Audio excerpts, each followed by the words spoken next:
All right. So for those who didn't read the newsletter and my description of what we're talking about today, the second axis yields facets in the form injecting asymmetry into a world dominated by balance and congruity. When I wrote that, I knew it was overwritten. I didn't know I had reached the heights of whatever that was. All right. So several months back, I decided I wanted to do something a little different and get away from just a symmetrical shape, and decided to try rotating the bowl, putting a second tenon on. And I've only done a few of these now, so I'm hardly an expert, but it does really create some opportunities to do things that you wouldn't normally get off of a lathe. Here you can see the two facets. So this was the original axis, would have sat like that, put a second tenon on here and turned this. This was actually the first one I did. And here I took it all the way down. So you ended up not having a second facet on the top. This one I'll pass around.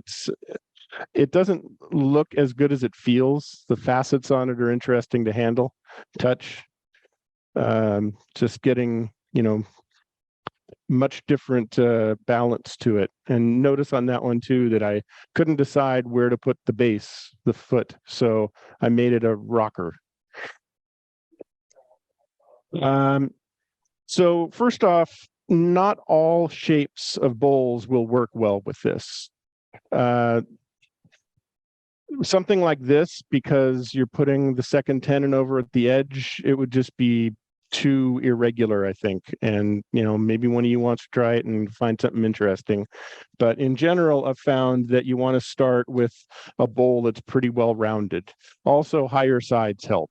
If it's too short, then I just don't think it would work out too well. So the one that's going around there actually was a very deep bowl. I think it was about 7 inches to start. And just about the time I thought I was done, that one side that's really thin of chunk broke out of it. And at that point, I think I more or less took it off the lathe and finished that edge with sandpaper to bring it down flat. But yeah, so taller generally is going to give you better results. Now, generally, you're going to be starting, all of these were twice turn bowls, and they tend to be thick bottomed, thick sided as well. Anyway, but you definitely need that for these because you're putting the second tenon over here on the shoulder, and you have to have enough meat there that the thing doesn't come apart when you start digging into it this way. The angle of the lip. So most of my bowls, I leave the lip just straight across the top.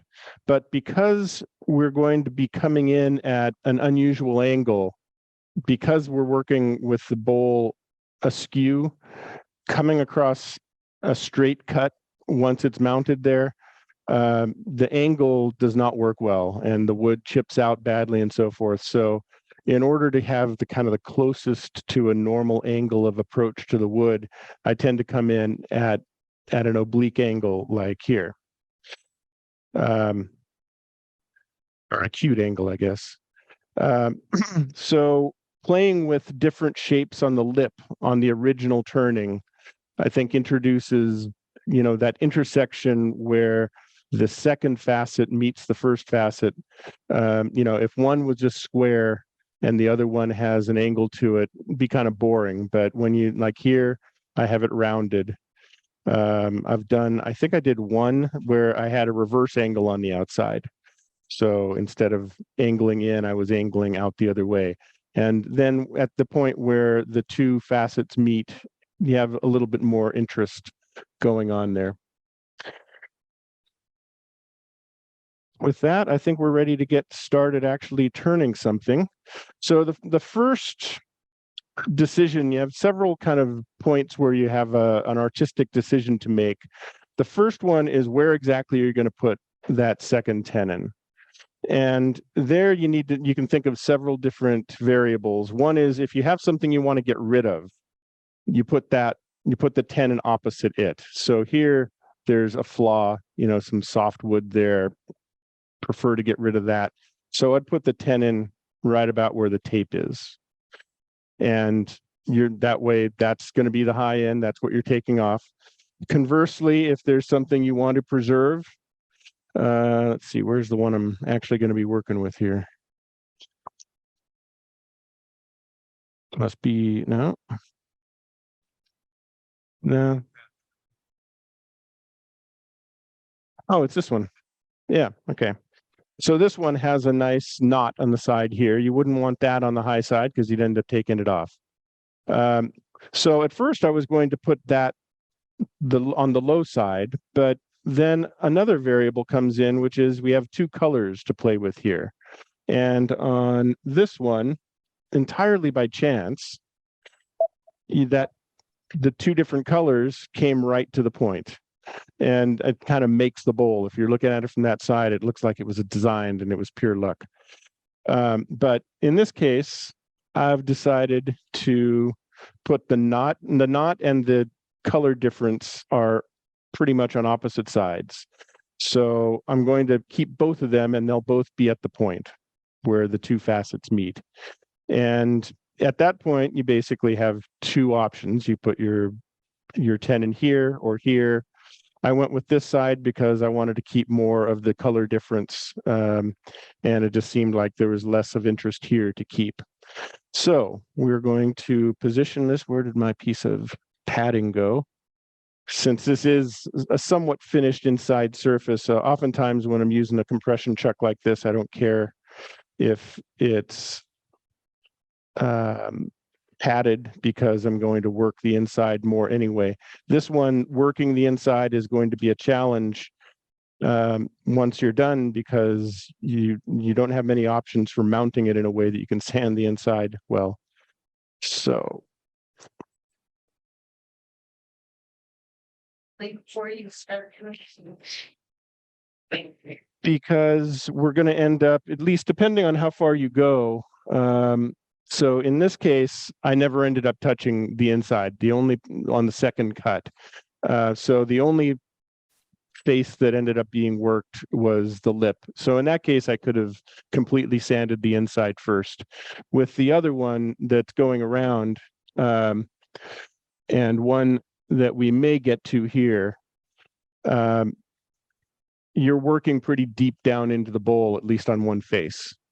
So, there would be no harm in having sanded the whole inside. It's just part of that's going to get carved away. And you can end up with, on the one that's going around, I went too deep on one cut and ended up digging into the bowl. And then I really had to do some fast work to try and get it get it back to a nice surface. I'd want at least 3/4 of an inch, which again, for twice turn bowls, you're typically leaving it that thick anyway, so it's nothing really special. But if you're taking one from scratch, and you wouldn't want to take it down thin. Now, what I haven't tried and want to is to go thinner walls on the sides. So far, all the things I've done have ended up really thick walls up the side. Now, to a certain extent, that works to your advantage because if to the extent that the facets on the lip are part of the interest, the thinner the walls, the thinner the facet, right? But I'd still want to try doing something thinner walled, but then you're going to have it going from thin walled to kind of fat on the bottom, just so that you're not blowing the thing up. I think the only species I've tried this with so far is oak, because I happen to have a whole black oak tree and a bunch of stuff that's nicely dried by this point. But no, I really can't speak to that for lack of having tried various ones. Yep. typically turn bull, and now you're going to remount it. Exactly. Yep. All right. Padding is I have hardwood flooring padding, and it's the first time I've actually used it. I have a big roll of it left over from a flooring job. Normally, I use have used so far the padded, like this stuff here.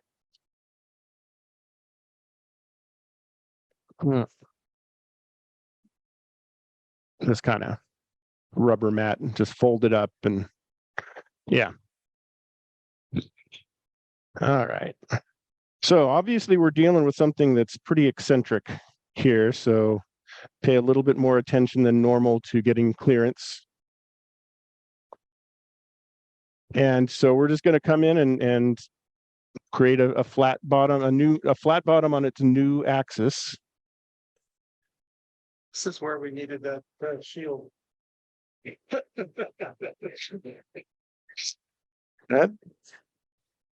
That it shakes a bit more on a jet than it does on my American Beauty. Not quite as much weight to counter it.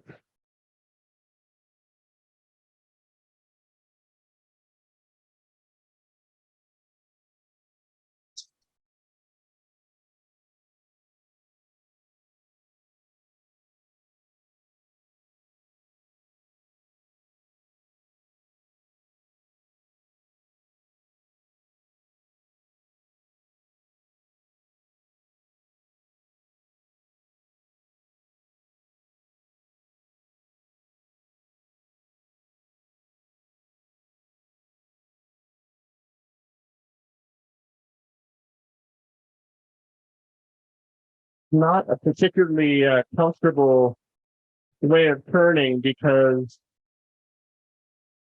almost all the cuts are interrupted. I'm not sure if there's a better term for that in turning. I'm relatively new to this and haven't learned all the lingo, but there's almost no cuts here where you're going to have a good contact throughout the cut. All right, need to go a little bit further so that we're down through the original tenon.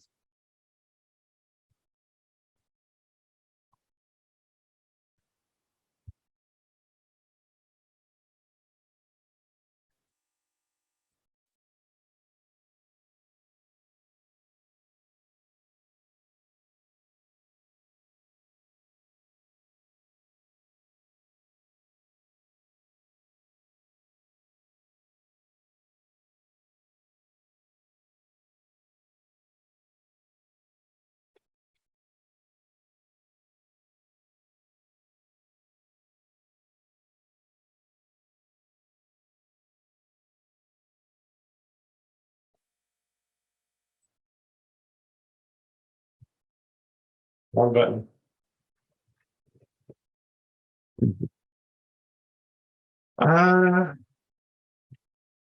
Not even, this doesn't have a RPM gauge on it. I'm going slower than I normally would, but again, you know, with the off balance and the lighter lathe,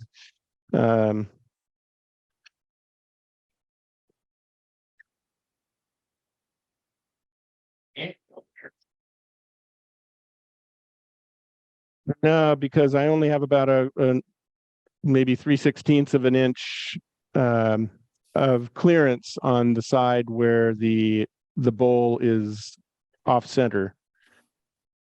But I do want to get myself a little bit more cool rest on this side.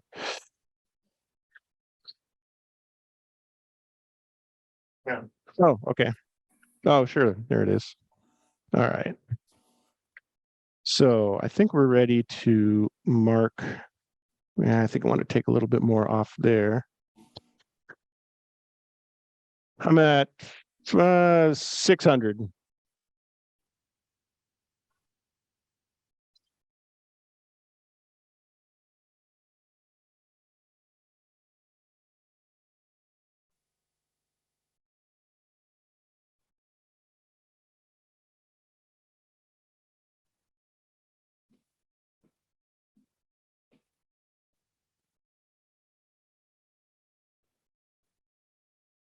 Just realized there's one tool that I did not bring that I'm probably going to wish I had, which is a chisel to get rid of this stump.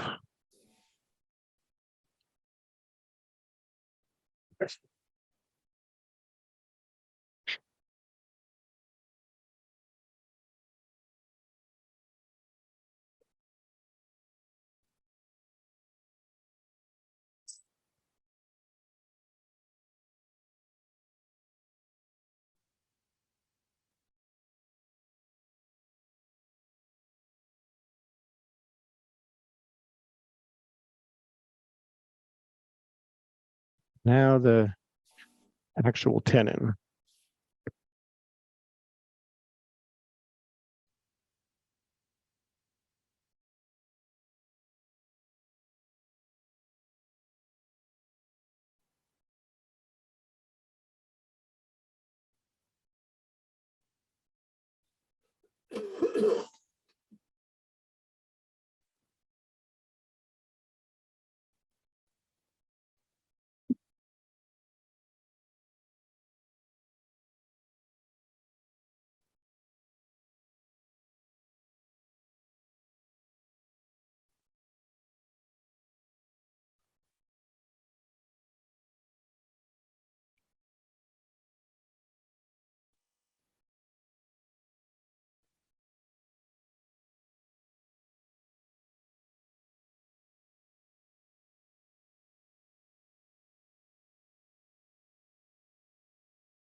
All right. Form the dovetail here.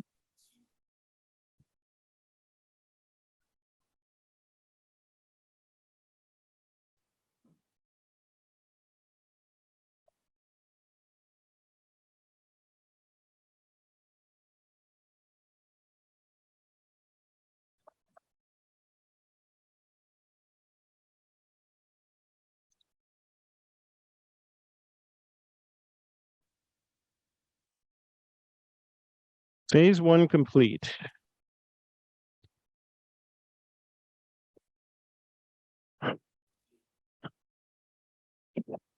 Actually, it occurs to me I do need to do something to get rid of that stump. So let's slap it back up there and thin it down a bit.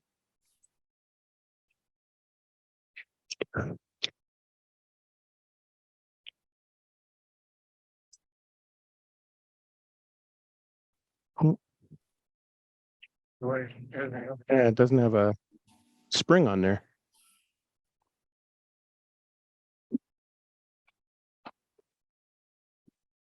Sugar wood, once you get.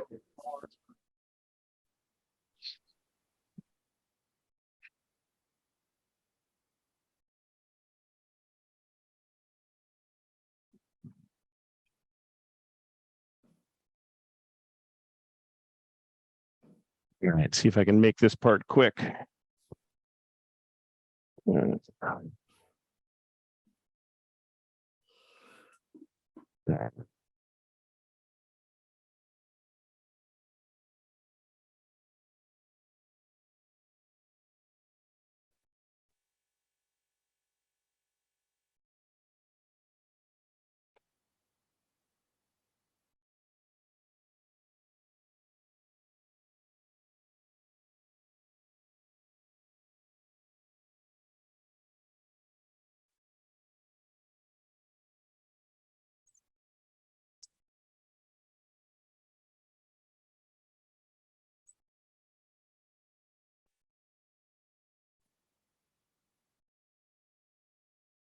All right.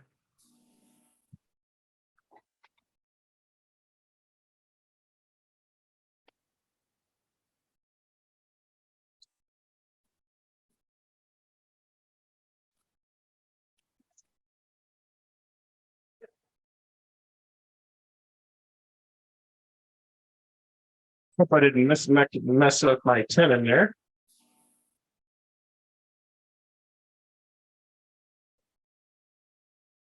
All right, what else do we have?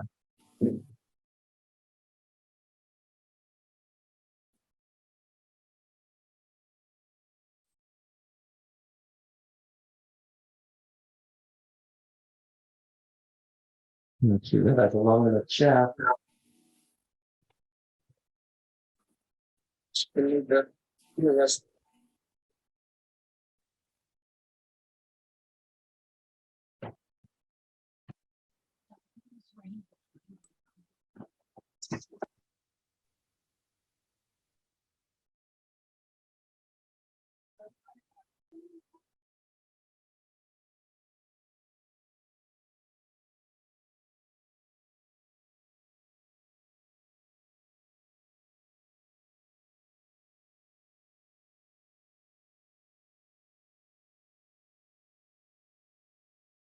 It was left to the tenon after those missteps.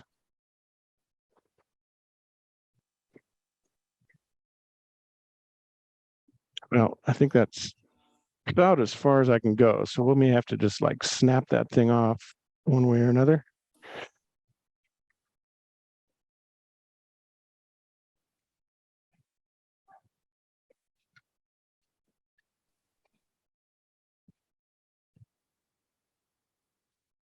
Let's see. Somebody want to hold this for me? Gone. All right. Back in business. One thing at a time. Spindle lock on here.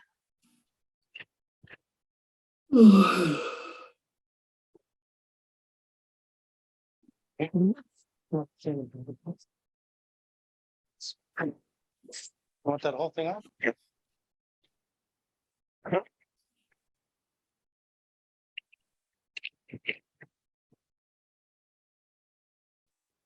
Go to the small jaws. Ah, great. Oh, I should know that. I used to have a jet.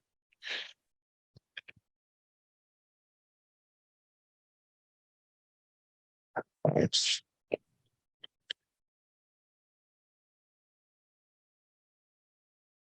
so yeah, I'd say we probably have maybe somewhere in the neighborhood of half an inch between the new bottom, and the inside.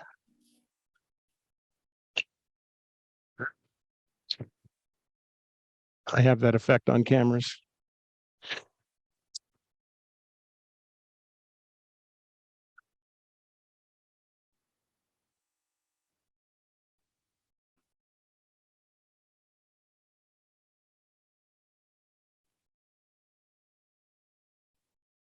All right.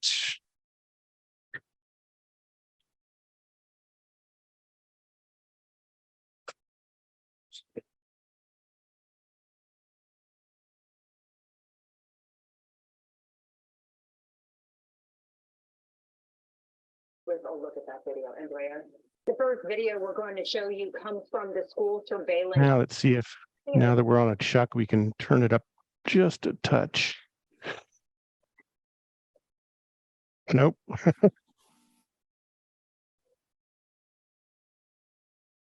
All right, so first few minutes here are going to be very little wood getting cut, because you're only getting a very small amount of the edge.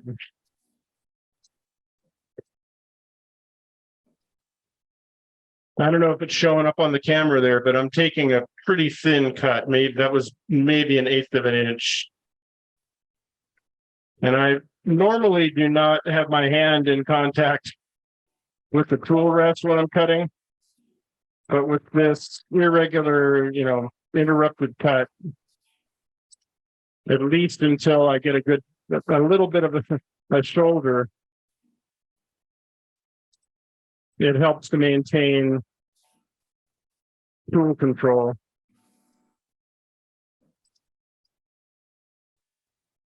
One more cut and then I'll show you what our results are so far.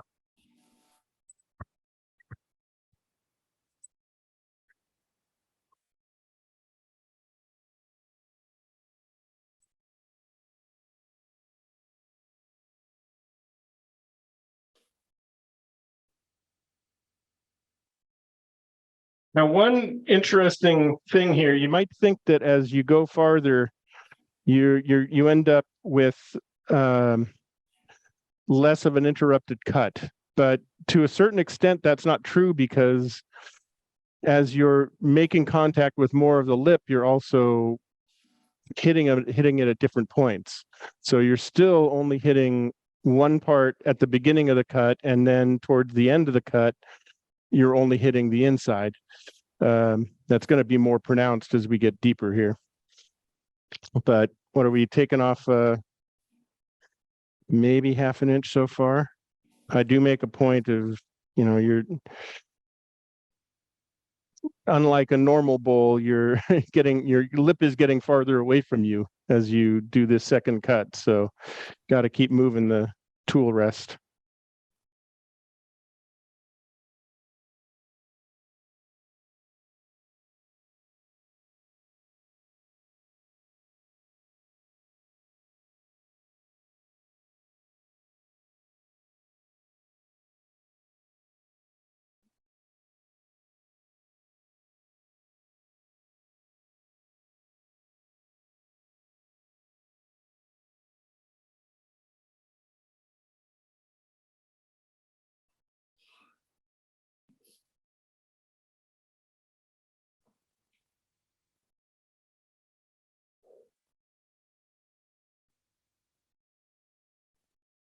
Fortunately, mistakes at this point don't hurt you because you're going to be taking a lot away. So I've had a few times when the tool has bounced.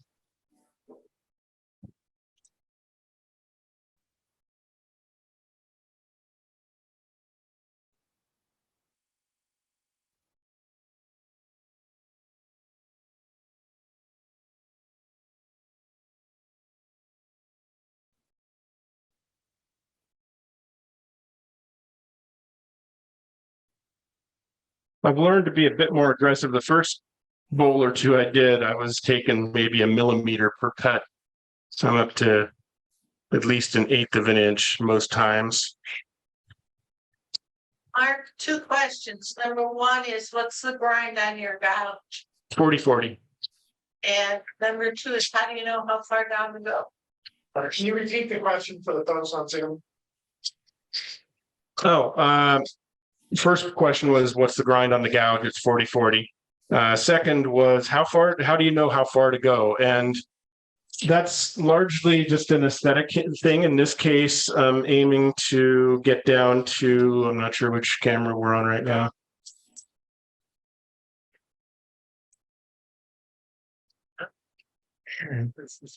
Oh, all right. So here's the difference in color. Yeah, the top one I think might be shooting to, I don't know how wide it goes.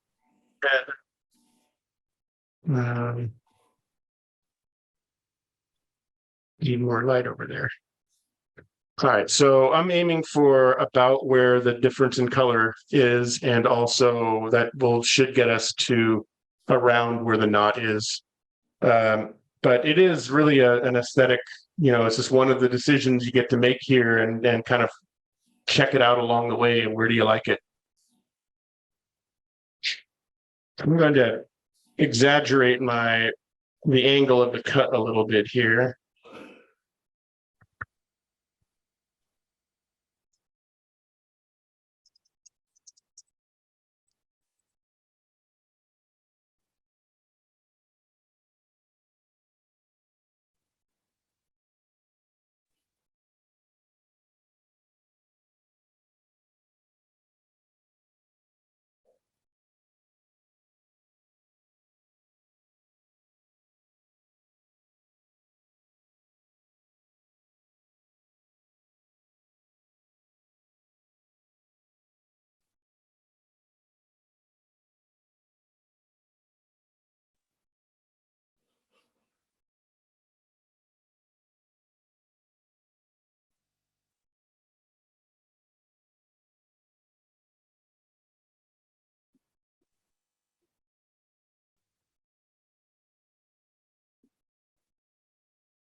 I bet I'm starting to hit the knot.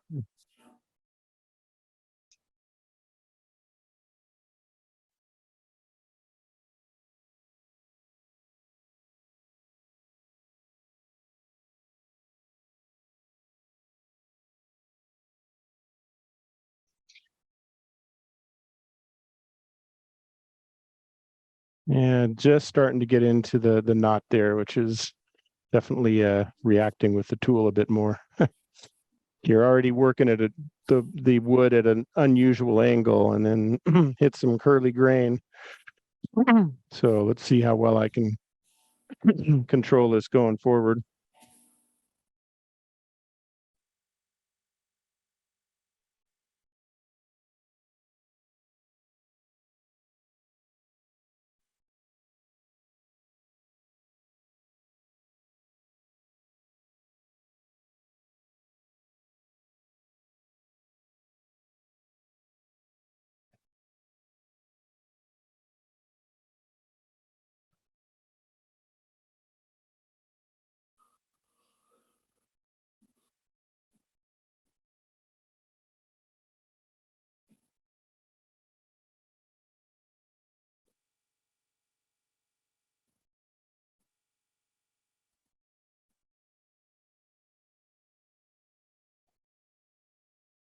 Now you can really start to see what I was talking about before, that it's a discontinuous cut throughout. I'm now to the point where, my first cut is starting here and I'm only hitting at that point, and by the end, I'm only hitting at the, I guess, well, shoot, no, I guess I'm starting off hitting here, and yeah, it's you never get a solid cut where you're in full contact the whole time.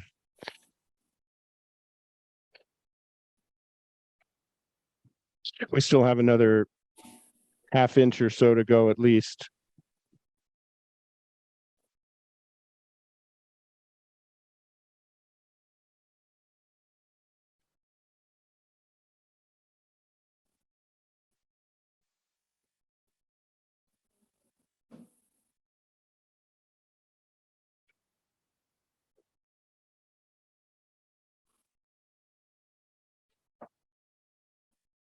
Should probably go thinner cuts now that I'm into crazy wood.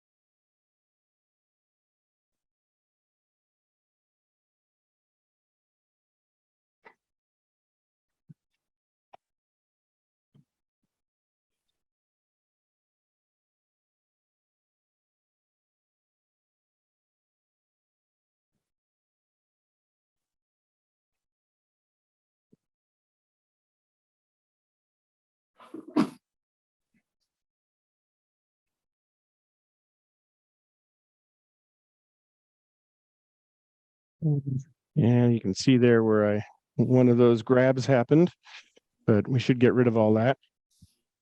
A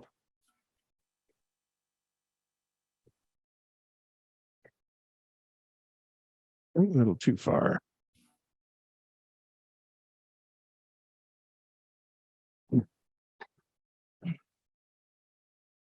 Sure, it'd be nice if I could turn up the RPMs a bit, but still way out of balance.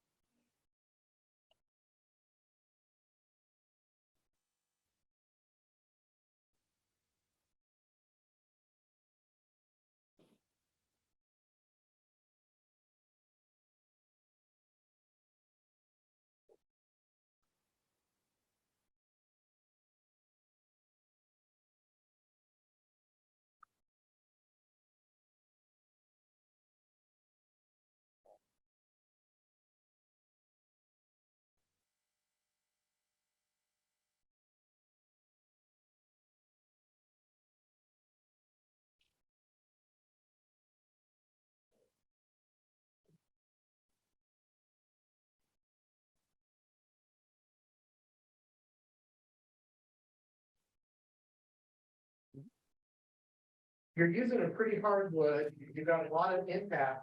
What's your sharpening measure?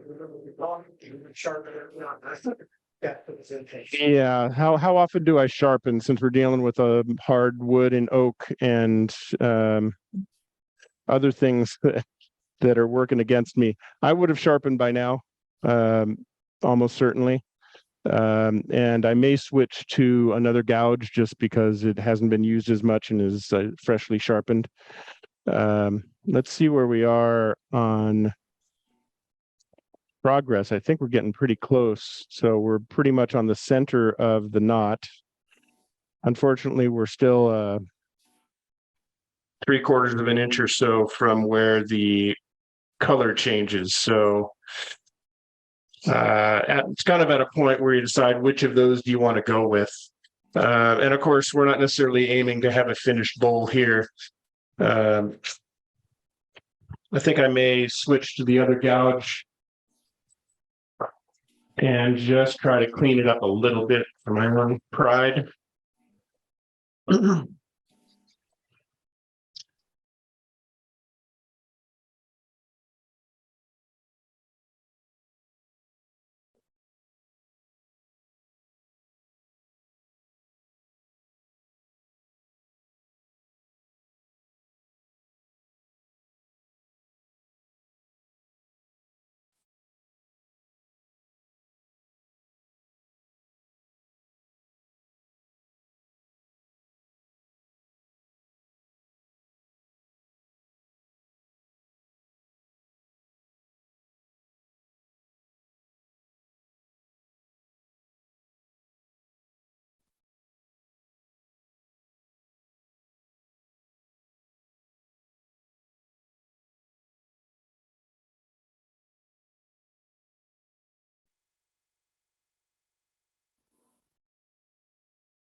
It's a lot cleaner than it was a minute ago. There's still some bad tool marks right around there.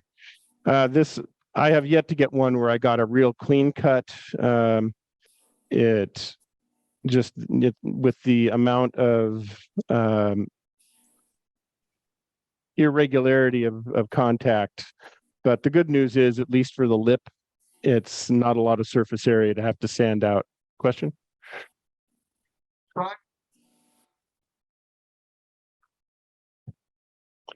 Not sure what you mean. You just like to want to practice for slightly room. No, again, I haven't done many of these and haven't experimented a lot with it. So, to roll the roll the tool over, roll the cut over. Should say with regular bowl, Mm-hmm. and you want it to just ground over. Yeah. Yeah, that's something I've even on a regular bowl, I've never done much of a rounding on the outside. I've done rounding on the inside, but I'm still pretty new at this. And whenever I've tried to do anything on the outside of the lip, it always seems to go wrong for me. So I don't know that I have the skill for that just yet. All right, so I'm going to leave this one at this point. We're almost past the knot, and we're not quite to the change of color. So I didn't quite nail the position of the tenon to achieve what I wanted there. What's our time like? What do we? Oh, whatever you want. Right. Well, we could. When they start walking away, we're too long.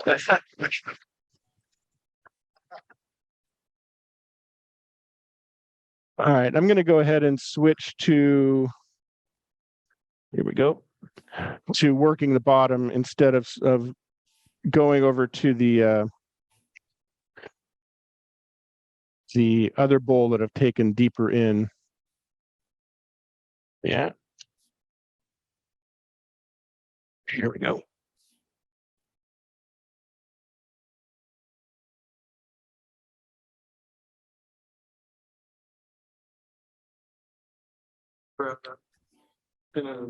One off now? Yeah.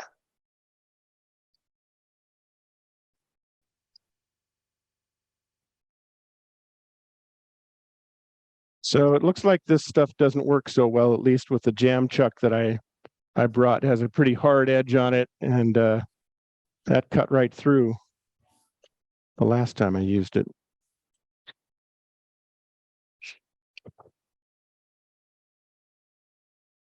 All right, so at this point, we need to get it back onto the jam chuck so that we can work on the bottom.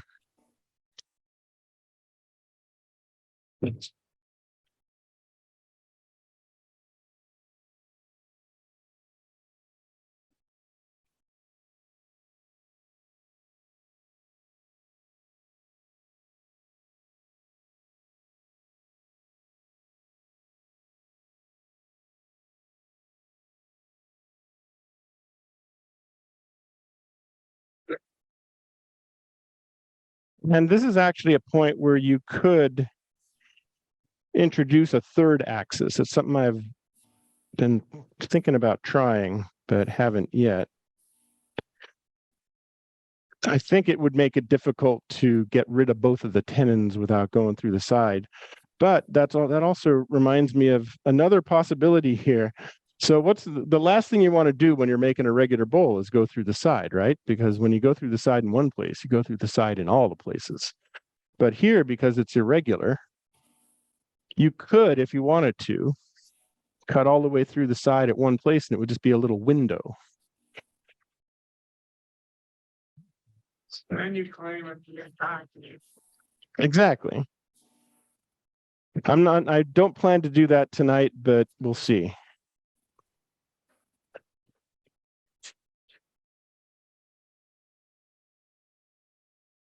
All right. So at this point, the first thing is to get rid of the original tenon.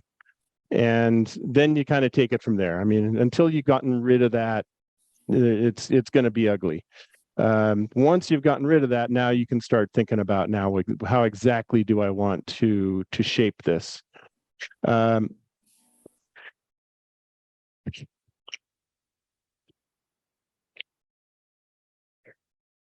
See, I skipped a bunch of my notes here. So let's just get rid of the first tenon first, and then we can talk about some of the design choices.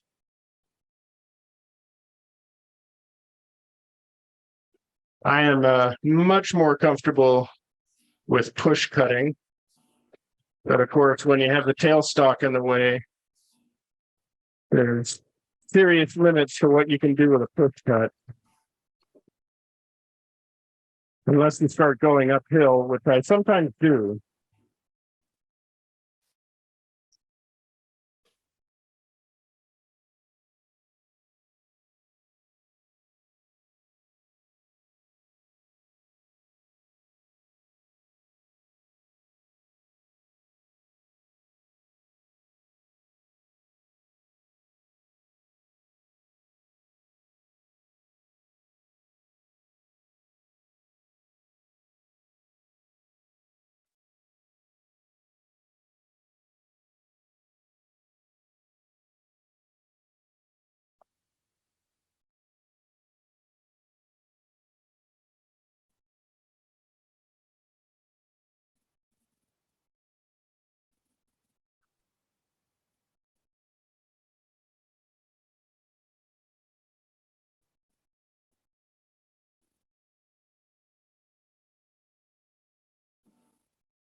So I'm gonna have to work uphill on this one. If somebody else who is more comfortable with pole cutting wants to come up and do this, you're welcome to, but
and that first tenon is pretty much gone.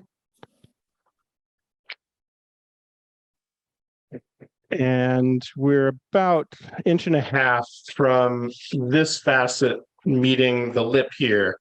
At this point, it's pretty rough. I'm going to try and smooth that out a bit and probably not want to go a lot farther. It's nice having some of this original face left behind.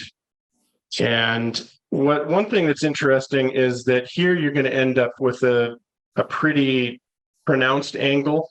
And on the other side, it ends up being almost nothing. So it blends together to where you barely notice. In fact, sanding and it's hard to even maintain. If you have a little bit of a facet there, it's hard to maintain because it's so shallow. But we'll do a couple more cuts here just to try and clean up the outside. Actually, bring my tool rest in close as I can get it.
Better.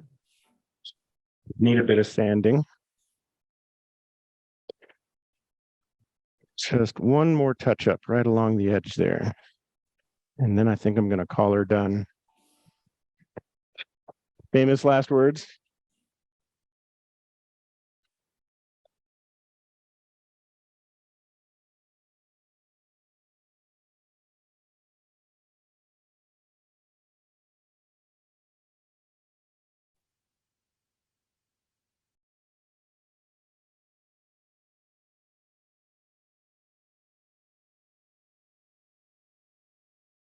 So that took it down to about an inch there. And at the other side here, this is the first time I've had this happen where it is just barely touching. You know, I've going to end up having a bigger foot on this one, I think, than on the few others I've done.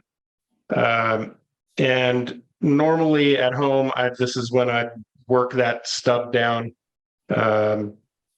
with the variety of tools probably, but I don't think anybody here needs to see me doing that. So unless there's any questions before I take it off. Take that tendon down as far as possible. Yeah, with, you know, probably with my small bowl gouge, and then at the end with a spindle gouge. I don't think I'll be using that material again as the padding. Yeah, I think I'm hand sanding for the most part. Yeah. And what I have been able to do for sanding purposes is use the vacuum chuck. I believe on one of my original bowls, this one here, I think I was able to actually use the vacuum chuck for reverse mounting and taking the tenon off. But generally, because it's the oftentimes you're not on you don't have a surface that will meet the vacuum chuck. So if you're trying to basically use the second tenon as your foot because it's in the corner, you just can't get the seat. But at least for, if you're using a power sander, I use a drill sander with a disc, and you can find a place to let it hold, just so you're not having to figure out how to grip the bowl while you're sanding. First tenon before you even start turning. There's one reason I know of. Sorry. Is there a reason not to take the first tenon off at the outset? One reason is that on this bowl, and if people are interested, I could demonstrate this with this one that I brought mostly done. So on this one, when I was doing the final cuts, you see right here, it's to the point. What camera are we on here? On this cut, I'm nearly to the point. No, actually, it's this cut here, this face. I'm basically, I have a flat surface here. If I took another cut, I'd be digging into meat in a way that I really wouldn't be able to bring it out of and finish the cut. So I had basically a gouge into the interior face of the bowl. The only way I could think to fix it was to remount it on the original tenon, which of course is mostly gone. But in that case, there was more of it, probably 2/3 to 3/4, and it was enough to put it on there, and working very slowly and carefully, I was able to rework the inside to get rid of that damage that I'd done to the inside face. Other than that, I guess it would just be that until you've reversed it, you don't really have access to that. I mean, when you're cutting this tenon, I suppose you could go ahead and take it off at that point. But I don't think it really buys you anything. You're going to have to reverse anyway to get the outside shape the way you want, I think. Question before on the one demonstration pieces you had there. If you had left the original tenon there, could you have had the inside of the bowl have the same facet as the other one you just trimmed? Yeah. Could you have cut back down into this one to match that? Charlie would have just done that. So was there a question audible there? No. Yeah. So the question was to remount it and to reshape the original face of the bowl, lip of the bowl, to match this. I'd do that at the beginning. So that's what I did here was it yeah, before I started, I did an angled cut on the original face, original lip of the bowl. In this case, I went with a rounded lip, and you end up with an interesting intersection of a flat face and a rounded face with a real curved intersection at that point. Sit flat. Do you try to make it symmetrical? So it comes up to each angle is equal, or do you lopside it? Yeah, it pretty much ends up being lopsided. So, I try to make it so that it's equal, and you'd really need to make put a third axis on it at that point, because, you know, in this case, this is the second face. That's kind of how I did the rocker face on that, was with a belt sander, desk bench mounted disc belt sander. But I'll go ahead and pass the one that we just made around, and probably leave it there. Well, yeah, give him a hand. So, 3 years. yeah, so Mark's only been turning for 3 years. So a couple of things. You're brave to just try this stuff when you've only been turning for 3 years. So kudos for that. And also a big thank you for being willing to stand up here and in front of these people and turn. And I know a lot of you out there have turned a lot longer, and I expect some more people to take Mark's example and stand up there, and don't be shy about, making some mistakes, but still showing us some interesting techniques. So thank you very much. Yeah. Give him another hand.